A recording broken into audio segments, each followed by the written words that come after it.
really appreciate you being here, and I think that you will appreciate being here following the presentation. I'm Diane Gathright. I'm Director of Development here at the college, and I'd like to recognize Dr. Philip Wilson, our Chancellor, and we have several other college instructors, administrators, etc. here, and we're glad to have them, plus all of the people from the community. I think it's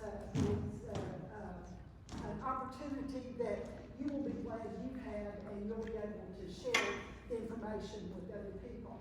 A friend just recommended a book to me last weekend, and when he has not ever recommended a book to me before, and I thought, and I listened to books on tape, and so I immediately got the book and listened to it, and it has been so moving. If I start thinking about it, I'll get all teared up. But it was about a coming of age story of a young man whose mother had died, his father had died, and it was just him and his brother in the Depression in Montana, and he lived at an Indian school, and I've seen several documentaries on those, and they were very moving, and it showed his struggles over time to get to where he wanted to be, and the other people that influenced him in that process.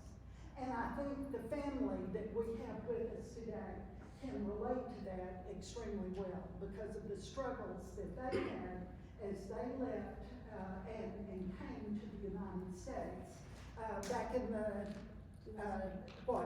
19 years ago? Something like that. Yeah. And so when they left Iraq with 3 young children and came to the U.S., it was, I'm sure, a struggle.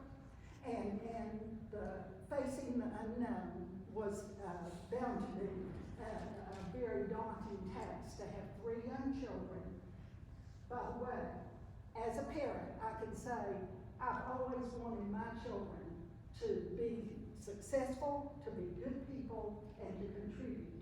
When you look at the family that is here, we've got one that is in optometry school, one that is in medical school, one that is graduating early and is going to medical school. I think you would say that that is what every parent would want from their children, but not just that, they're good people.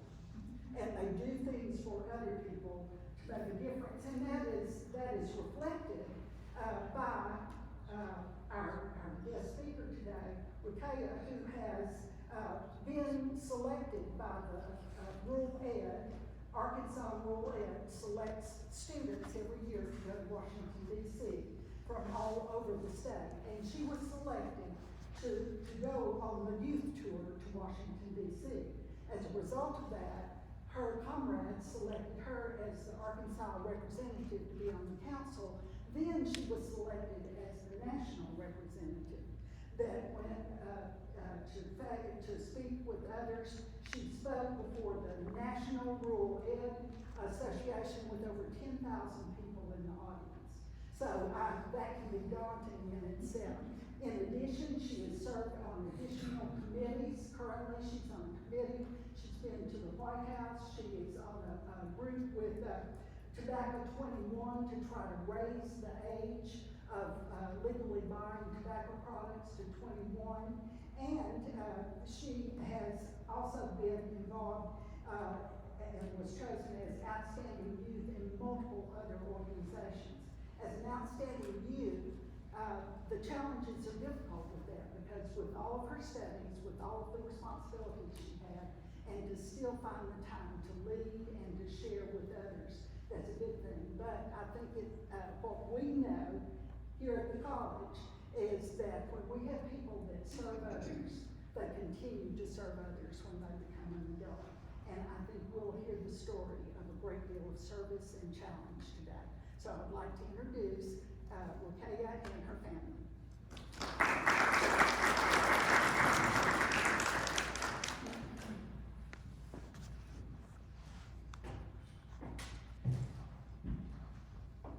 Good morning.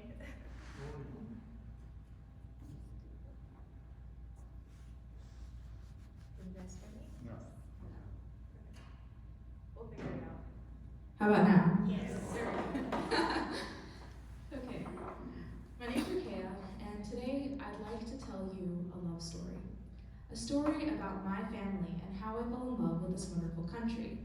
But just like any good love story, it's complicated.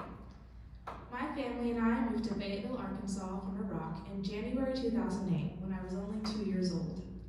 We couldn't have done this without retired U.S. Lieutenant Colonel Barney Morris, a man I would later come to know simply as Grandpa Barney.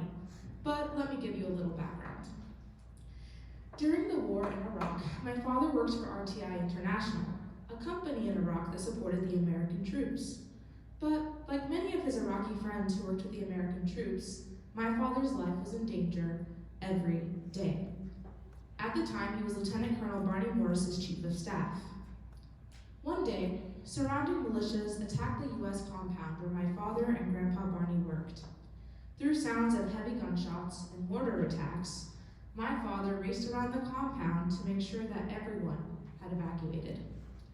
When he reached the building's rooftop, however, he found a despondent but determined Lieutenant Colonel Morris sitting there with an AK-47 in his hand, ready to defend a hopeless situation. It didn't take long for my father to realize that this man's life was in imminent danger. My father urged him to leave quickly and to move to a safe location.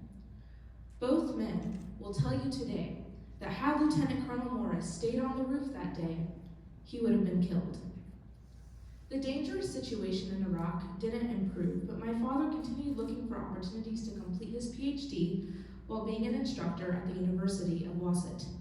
In 2006, he received an academic scholarship to continue his studies in the United States. It was his ticket to safety and to better opportunities, so he called Grandpa Barney for help. He asked my father if he'd like to come to Arkansas. My father had never even heard of Arkansas before, but he immediately said yes to a safer life for him and his family. The process of getting out of Iraq was draining on my young parents, both financially and emotionally. They were taking their 3 children, my 4-year-old sister, 2-year-old me, and my infant brother, to a foreign land, away from their family, friends, and support. When we first arrived, it was very difficult for my parents, and at times they didn't know if they could make ends meet. While studying to get their degrees from the University of Arkansas, they both picked up multiple jobs, like washing dishes and prepping salads at the dining halls of the university, all while working on making sure we kids were loved on and cared for. Their tenacity paid off. Today, my mother, Dr. Hawra Al-Zawain, is a professor of Arabic, and my father, Dr. Alrubaye, is a professor of microbiology. They are both doctors at the University of Arkansas, and they hope that their story will inspire others to follow their dreams too. Our family was also selected to be the 2021 Arkansas Razorback Family of the Year, and 5 News made an episode about it. An Arkansas immigrant family showing the same world what is possible with hard work and determination. Today, 5 News reporter Micah Wilson spoke with the 2021 Arkansas Razorback Family of the Year, shares their message of hope. The Alrubayes are originally from Iraq, but in 2008, they moved to the natural state and found a new home at the U of A. Each year, the Arkansas Razorbacks choose a new family to become the Family of the Year, a family with the most Razorback spirit. This year's family, the Alrubayes. Because we're people of color, you don't think that you're going to be the first person, like the first choice. So when we made it, it was something that was very heartwarming and made me have hope. Hope, something that U of A freshman Fatima Alrubaye's parents had in 2008 as they moved to the U.S. with a 4- and 2-year-old and a 9-month-old baby. Hara, the mother, not knowing English, but both mom and dad went to the U of A to study. We finished our degrees in 2013. Hara finished her master's, I finished my master's and PhD, and then she started her PhD in 2013, finished in 2018. Getting their green card in 2012, both now working at their alma mater, and those young kids, now a freshman studying optometry at the U of A, and a high school junior and freshman calling the natural state home, but never forgetting their roots. It was definitely my home from the beginning, and even if we do go back and visit Iraq, it's always my my heart's always here in America, no matter what. And as more Middle East refugees arrive to call the natural state home, like they can just become also like just successful, if not more than us. Because if we, like as my dad always used to say, if he could make it from Iraq, a war-torn country, to become like this, then the opportunities are endless for people like me and my sisters. the Alrubayes are hoping that they are being welcomed with open arms, just as they were, hoping their story will give other immigrant families hope. No matter what, this university will always be there for me. It helped my parents, and now it's helping my sister on her path. And although the possibilities are limitless for the family, the youngest two are already preparing for college and plan to look no further than home. And as Family of the Year, they were recognized at the U of A versus Georgia game for having the most Razorback spirit. And as you can tell, that Razorback spirit runs deep. We're in Fayetteville, covering news where you live. Michael Winston, 5 News. So what about that American soldier who helped my family find a safer and better life here in the United States?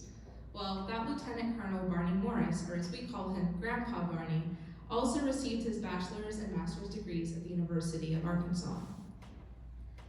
He gave a speech a few years ago at a ceremony where my father received the top teaching and student mentorship award on campus.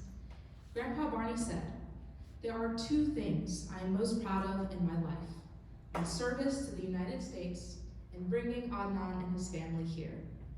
Though I could continue to tell you about what Barney said, I feel that it's better for you to hear it from him himself. I have a special request that we are so happy to honor. I'm going to bring up Lieutenant Colonel Barney P. Morris, U.S. Army Rangers retired. He wanted to say a couple of words about his friend and colleague, Dr. Al. So, Lieutenant Colonel Morris, please come up.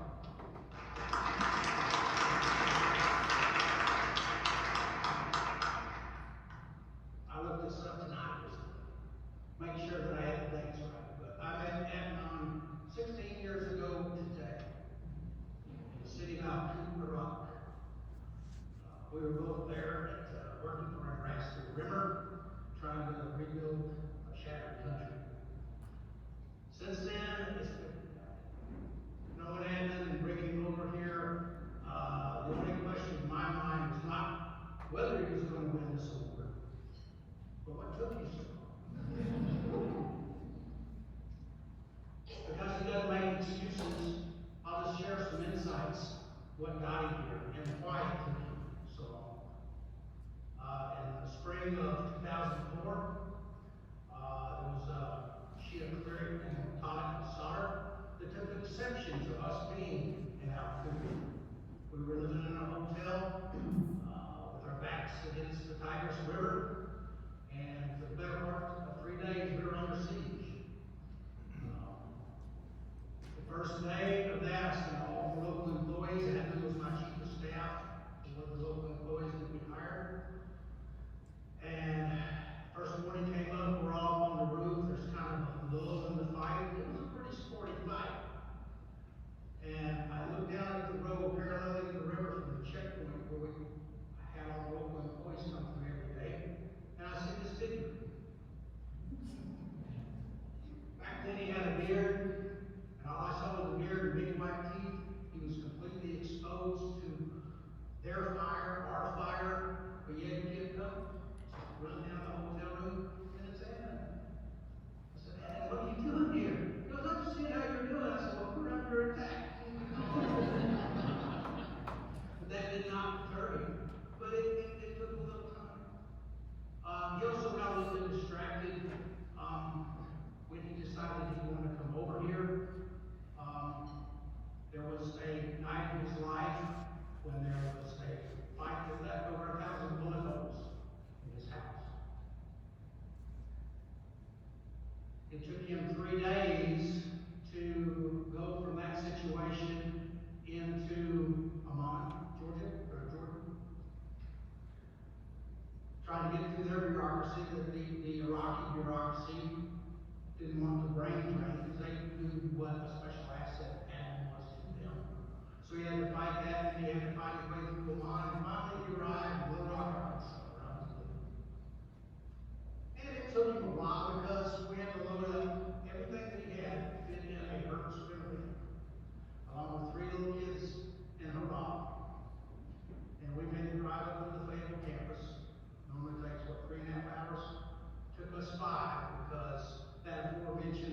bullet incident left them all with very severe case of PTSD. These little girls had never been subjected to car seats before.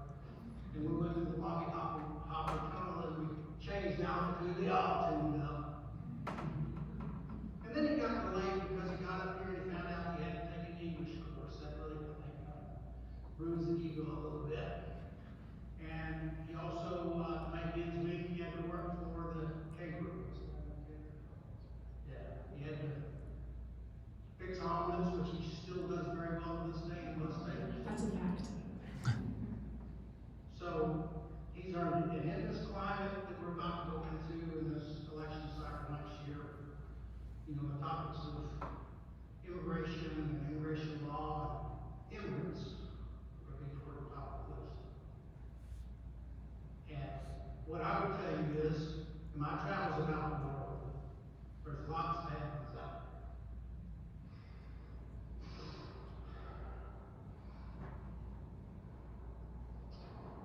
Give them a chance. They won't take theirs long.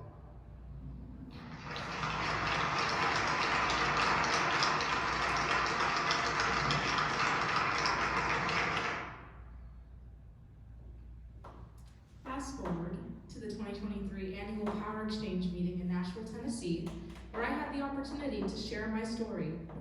The NRECA flew Grandpa Barney out, who was actually under the impression that he would be attending an awards ceremony. However, he was positively surprised when I took the stage and recounted our journey to nearly 10,000 cooperative directors and CEOs. That day was filled with tears of joy, creating a moment that will forever hold a special place in my heart. Grandpa Barney now calls it one of the most special experiences of his life.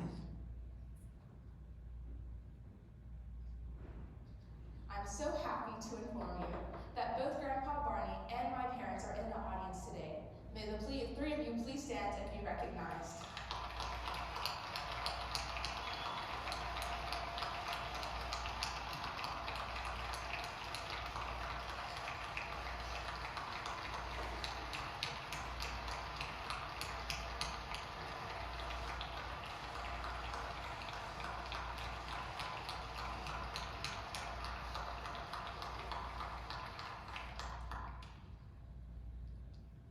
So Grandpa Barney actually appreciates that video because you can't really see the tears coming down his face, so.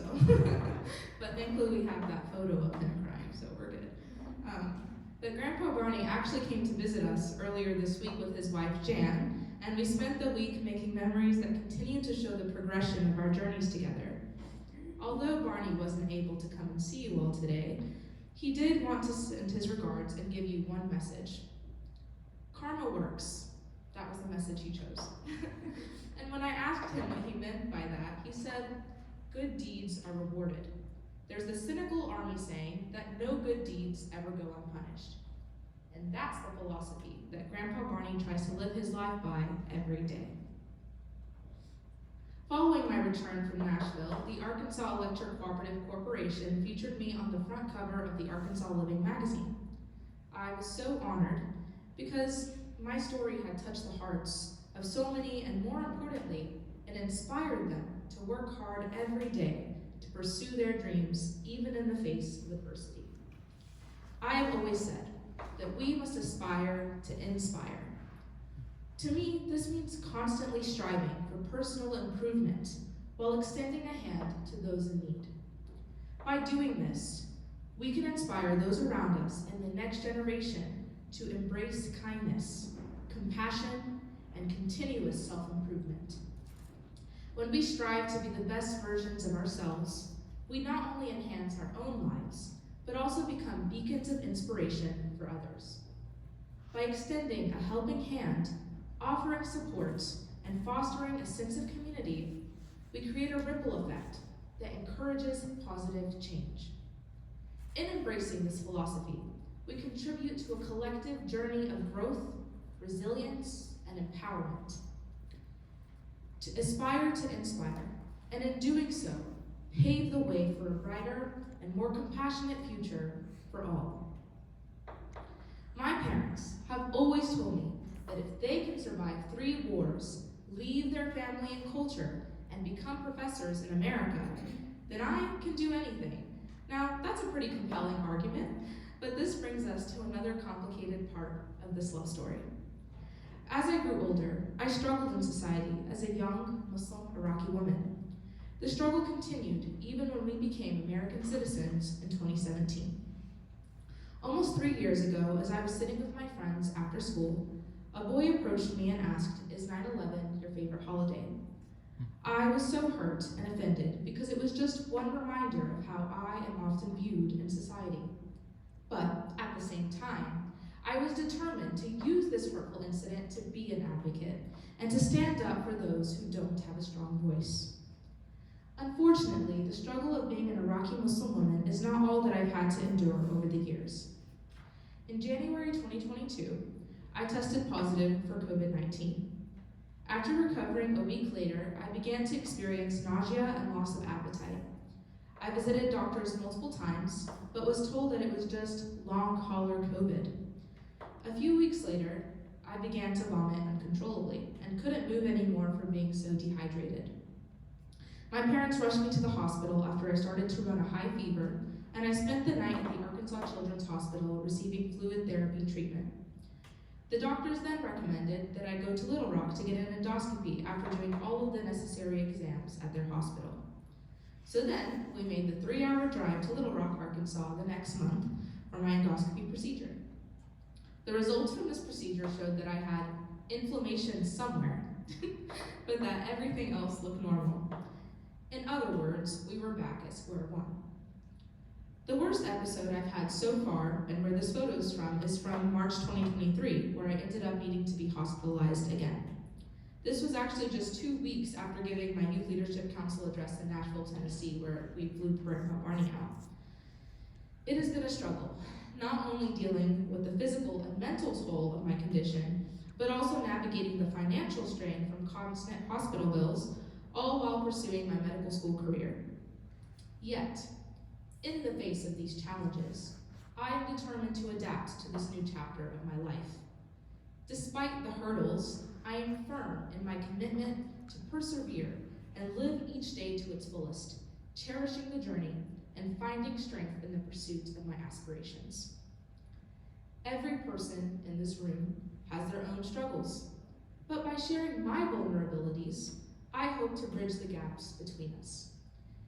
We're all navigating our own journeys, but together we can find solace in our shared humanity. I can't tell you that the hardships in our lives will disappear tomorrow, but I can tell you that they don't define us. It is how we overcome and learn from them that is the most important. Each of us holds the power to be a source of support, encouragement, and inspiration for one another. Had I let every hurtful word or even my illness stop me from continuing to pursue my dreams, I wouldn't be speaking to you today. For the past year, I have been honored to sing the national anthem at the University of Arkansas Razorback Sports Games. One of the most heartwarming experiences I've had was singing the national anthem when the Arkansas Razorbacks played the Kentucky Wildcats. It was actually one of my first times singing the national anthem in public. So I was definitely in for a treat when I walked into the arena and every seat was taken. No one thought to warn me that the Kentucky and Arkansas teams were huge basketball rivals, so I learned it the hard way.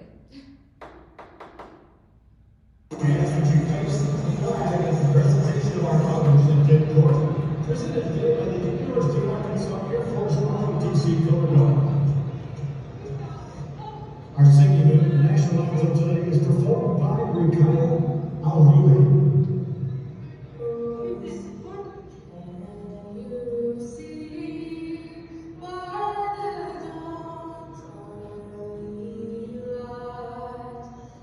So proud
special for me, because there I was, little old me, all by myself in the middle of a gym, singing about how much I love this country to almost 20,000 people.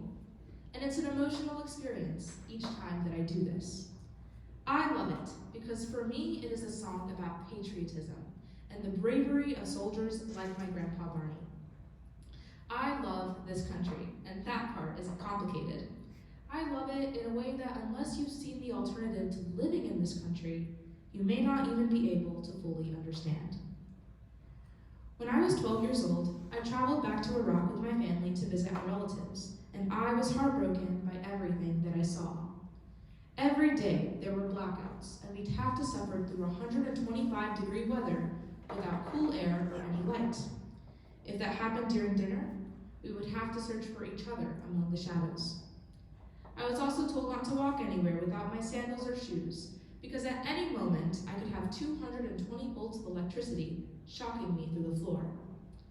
At first, I was stunned, and I wondered how the Iraqi people could live every day like this in their homes. But this became my new normal for a few months. It struck me that this country was where I came from, and I could have been one of the many children lost to the never-ending violence in Iraq. So, when I returned home to the United States, I looked at my life differently. I didn't have to eat my dinner in the dark. I could drink a glass of cold and uncontaminated water anytime that I wanted to. I could walk around with bare feet without worrying about getting killed or injured from electric shock. I became more grateful for everything that I had and began to take advantage of every opportunity that came my way. One of the most prominent issues I noticed while in Iraq was the lack of smoking and tobacco use. Every area, whether public or private, had someone smoking. There was nowhere that I could go to escape it. Sometimes we would be in a taxi, and the driver would light a cigarette while the windows were still up. Other popular smoking areas included hospitals, clinics, government offices, airports, and even schools. This is due to the lack of nicotine education in Iraq. Upon returning to the United States, I decided that if I couldn't make a difference in Iraq, I would at least do my part here in the United States to make a difference. And so I began Project Prevent Youth Coalition at my high school, House Hall Academy. Since then, I've made memories that I will cherish forever. I have had the chance to travel and meet preventionists across the country. I have met people who have changed my life and inspired me to continue to spread awareness about substance misuse. I am in this fight because I cannot allow for another generation of innocent youth to fall victim to the lures of the tobacco, drug, and alcohol industries. Now, I'd like to ask you all to raise your hand if you know a family member, friend, or loved one who struggles or has struggled with a tobacco, alcohol, drug, or vaping addiction. If you look around the room, you'll see that just in this crowd alone, most of us raised our hands because we know people who have fallen victim to these harmful substances. Imagine how many people would raise their hands on a global scale.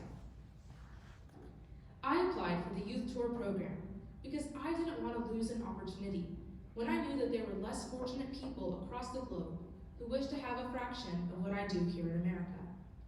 As a result, I have always strived to leave my impact on the world, one community at a time, because I am lucky enough to live in the United States, where there is no shortage of opportunities and resources. In addition to being a medical student at the University of Missouri at Kansas City School of Medicine, I am currently on the board of directors for Tobacco 21 and an intern with the Stanford Racial Equity to Advance a Community of Health Youth Action Board. In May 2022, I was selected to be the National Youth Advocate of the Year by the Campaign for Tobacco-Free Kids. And this was an extremely meaningful moment for me. A moment that made me feel proud, because at one moment in time, there was a 6-year-old Iraqi-American immigrant named Rukaya, looking up and dreaming of growing up to make a difference in the world around her. My parents have always raised me to be thankful for what I have and to understand that I may not always succeed, but at least I would have tried. I don't want to live my life wondering what would have happened had I followed up on an opportunity and pushed my fears aside.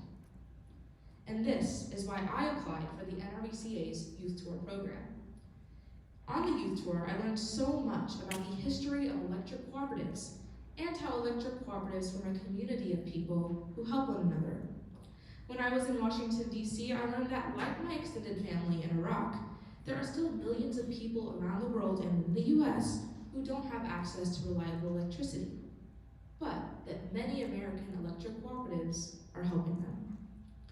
In May 2023, just a few months after I gave the YLC address in Nashville, I received an invitation to go to the White House and the United States Department of Agriculture to attend the launch event for the USDA Rural Utility Services Inflation Reduction Act programs. This event celebrated a historic moment for clean energy in rural America and was the single largest investment in rural electrification since the 1930s. I had the honor to meet with members of the Arkansas Congressional Delegation, White House advisors and staff, and various senators and representatives from across the country. It all began when NRECA's Chief Executive Officer, Jim Matheson, sent me an email on Saturday, May 13th, asking me to attend the event at the White House. On Sunday, we booked flights in our hotel room. Monday, we flew out to Washington, D.C. Tuesday, my father and I attended the launch. Wednesday, we returned to Arkansas, and on Thursday, I graduated from high school. So it was a very busy week, to say the least, but I cherished every minute of it. I was pleasantly surprised because never in my life would I have imagined being invited to the White House at just 17 years old. My electric cooperative family plays a huge role in my love story with this country. I'd like to thank Beth Knudsen, J.D. Lowry, Shayna Reed, and the Ozarks Electric Cooperative team. They inspired youth like me to use our voices to speak out and to take action. I'd also like to thank my parents for continuously sacrificing everything so that my siblings and I can grow up without being afraid of going to sleep and waking up again. I'd also like to extend a special thank you to my brother, Muhammad Ali, who is also here today, for leaving everything behind last year, including his friends, local scholarships, and any community volunteering he was involved in, just so he could move with me to Missouri to make sure that I was safe because of my health issues. So I really appreciate that.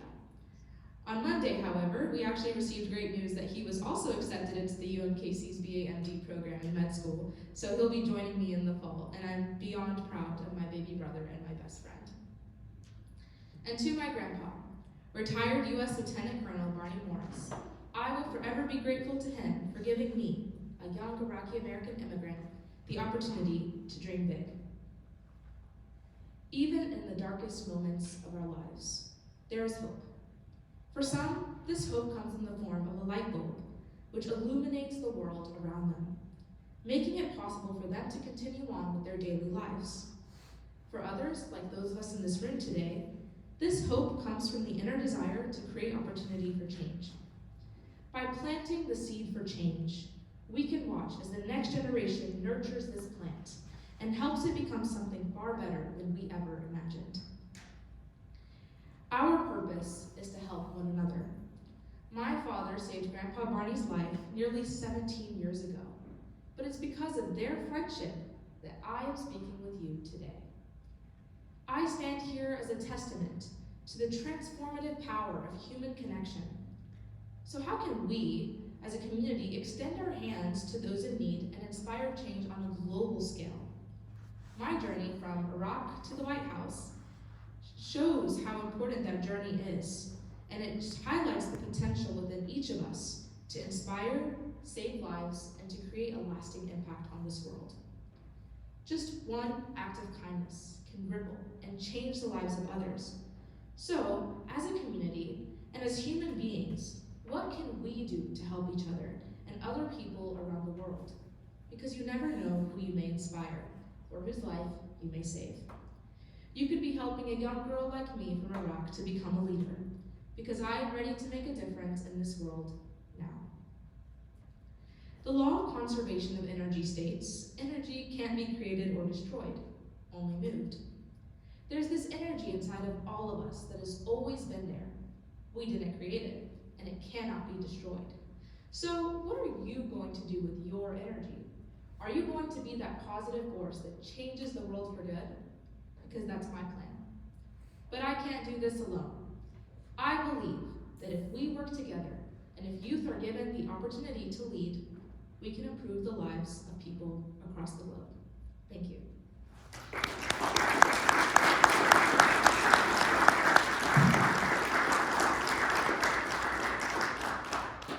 So I guess we're going to do a little bit of a Q&A now. So I'll walk around and just raise your hand if you have a question.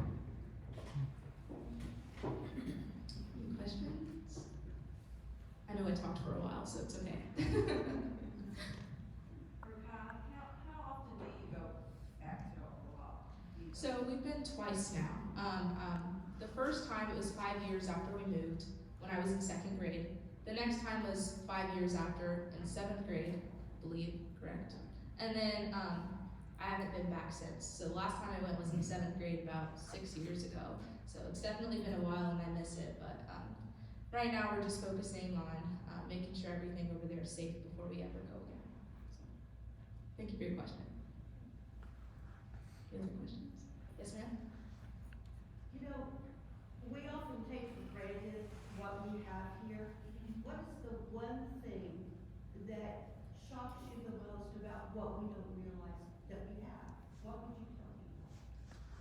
I think the U.S. is often called like the land of the free, and a place where you can speak freely and have the freedom to do whatever you like and to choose whatever you want for your future. And I think that's a huge thing that we take for granted, is just what it means to be the land of the free. I mean, if I was to say many of the things I said today in Iraq, I wouldn't be able to actually. I might even be killed. So I think just being able to speak freely and to have opportunities for me to stand here at just 18 years old and speak to all of you, those are all things that we take for granted. And going to school, that's another thing people take for granted. I mean, it's so dangerous and people have to walk miles sometimes throughout any weather just to get to classes, and then there's no air conditioning when they get there. Sometimes not even seats, not even tables to sit at. So there's many things, it's kind of hard to limit it down to one, but I think just having the freedom to choose what we want to do is a huge, huge thing, because that can determine the course of the rest of our lives. Thank you. Any questions? I do. Will you promise us that you and your brother, when you're done with med school, will come back to Arkansas? Yes, we will. We will. Yes, we love Arkansas. And actually, on the drive out here, we were like just bragging about how much we love it. So maybe Mina. Especially since we're interested in medicine, I heard that there's a facility opening up soon, hopefully. So who knows? Any other questions? Yes, ma'am. A question for your parents. What was the biggest challenge they had bringing young children to the U.S.? I guess, first I want to thank you all for having us. It's an honor to be here, and of course, we work for the University of Arkansas. I was so excited to visit one of our other campuses, and very nice talking with the chancellor and the administration here. I think one of the biggest challenges is Howard and I never left Iraq before moving to the States. So our entire life was simply living under a fierce dictatorship regime where you cannot even say a single word, and sometimes you're even scared for your life. If you say something inside your family gets out, you could be prosecuted for saying something against Saddam Hussein or others. So leaving Iraq and coming to a country that speaks a completely different language and then different culture, and we didn't have a support system. So it was just Hara and myself. 3 kids. And the 3 children. And so I was working for Chartwells on campus, trying to make some more money so how I can complete her master's on campus and do some English classes. And then plus moving kids between schools and trying to find cheap daycare where we can put them, because both of us couldn't do some jobs. We were both on J visa, so we were not even allowed to work off campus. And so all these things, and again, I think for many of the people who lived here, sometimes you have friends, you build a community, you have relatives sometimes, or you have a support system, you know the system, and you can navigate your way. And for us, Barney brought us to Fayetteville, and he helped me find an apartment and open my first banking account and show me where the university is and said, go get your PhD.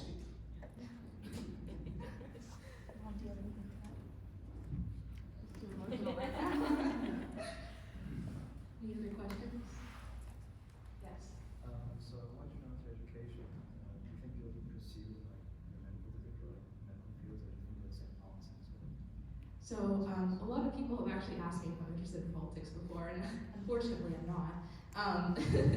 I definitely will pursue medicine. I'm hoping I want to do surgery one day, but I'm still even on the fence about that because I want to have a family.